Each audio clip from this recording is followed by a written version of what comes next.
ગુજછાપ digital ઉપર ફરી એકવાર આપનું સ્વાગત છે.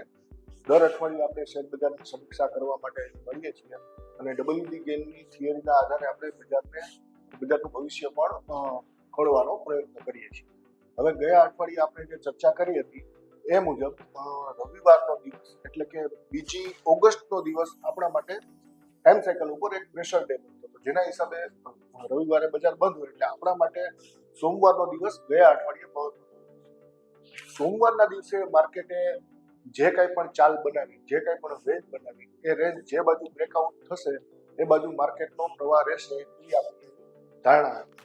પણ આપણે અહીં જોઈ શકીએ છીએ કે સોમવારના દિવસે બજારે એક સરસ તેજી તો બતાવી આપણને, પણ ઉપરના લેવલ ઉપર જે આપણે છેલ્લા ઘણા સમયથી અહીં વાત કરીએ છીએ કે 24,600 થી 24,800ની રેન્જ એક સેલિંગ એરિયા બની ગયું છે અને ત્યાંથી સારું એવું વેચાણ આવ્યા જ કરે છે.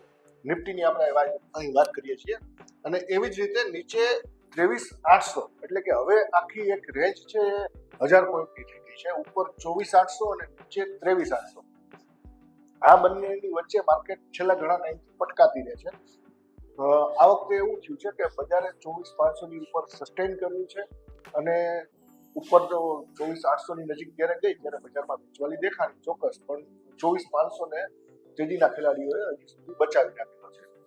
ગયા વીકમાં જે થયું અને ટ્રેન્ડ શું રહ્યો એની વાત કરીએ તો સોમવારના દિવસે જે બજારે રેન્જ બનાવી એ રેન્જ આખું વીક બજાર તોડી શકી નથી, એટલે કે માર્કેટ કમ્પ્લીટલી ઇનડિસિઝિવ થઈ ગઈ છે.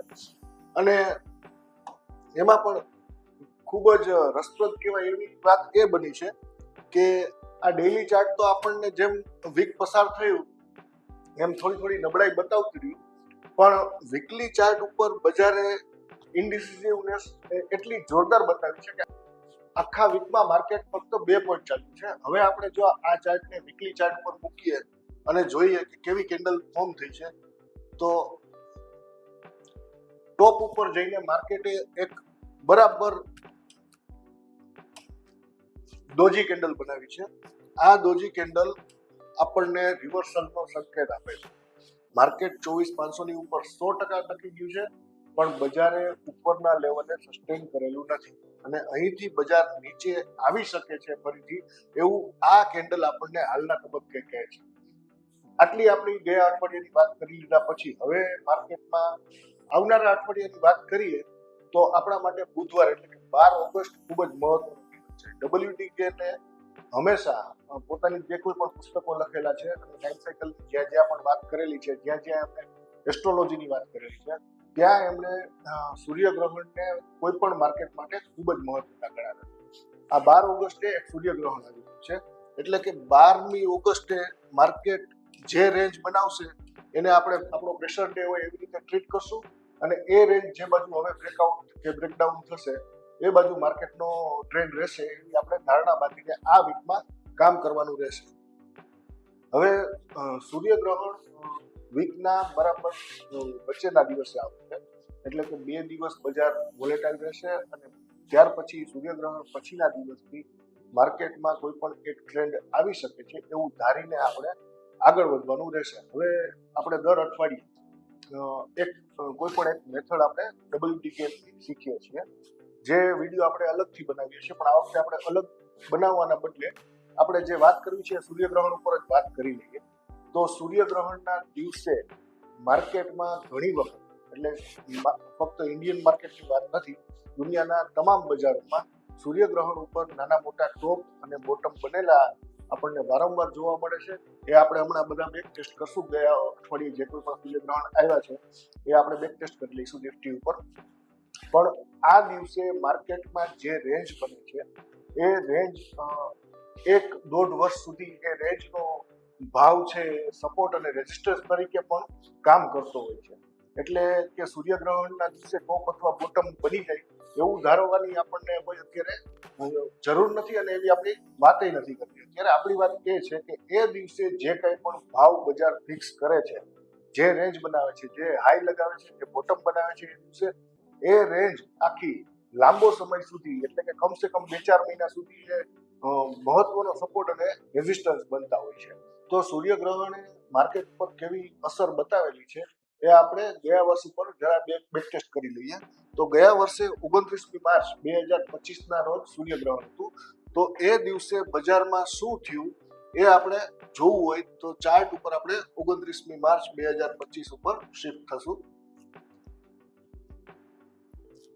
29 માર્ચ 2025.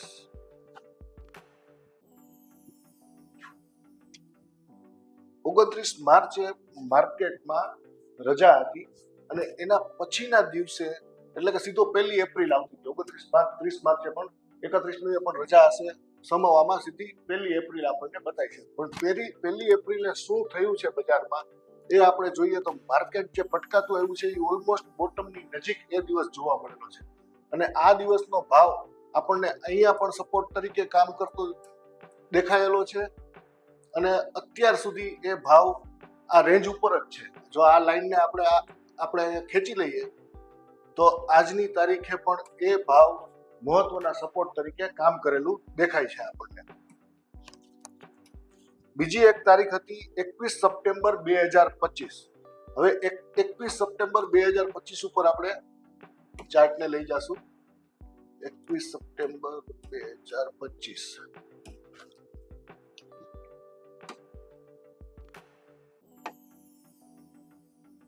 એ દિવસે પણ બજારમાં રજા હતી અને ત્યારે પણ બજારે એક ફોલ જે ચાલતો હતો એના બોટમની નજીક જ એ દિવસે બનાવેલો છે અને એ દિવસે માર્કેટે સારી એવી વોલેટિલિટી બતાવીને સારો એવો ઘટાડો પણ દેખાડેલો છે, પણ ઓલમોસ્ટ બોટમ બનેલો છે. આ ભાવની પણ મજા એ છે કે એ દિવસની જે કેન્ડલ છે એ ભાવ અત્યારે ચાલુ વીકમાં રેઝિસ્ટન્સ તરીકે કામ કરી રહ્યો છે. એટલે કે આપણે જે વાત અગાઉ કરી કે સૂર્યગ્રહણ ઉપર જે ટ્રેડિંગ રેન્જ બને છે એ રેન્જ મોટા ભાગે સપોર્ટ અને રેઝિસ્ટન્સ તરીકે ખૂબ જ મહત્વની હોય છે. તો આને અહીંયા આપણે ટેલી કરીએ તો એ ભાવ આજે પણ એક્ઝેક્ટલી ત્યાં જ રેઝિસ્ટન્સ લઈ રહ્યો છે.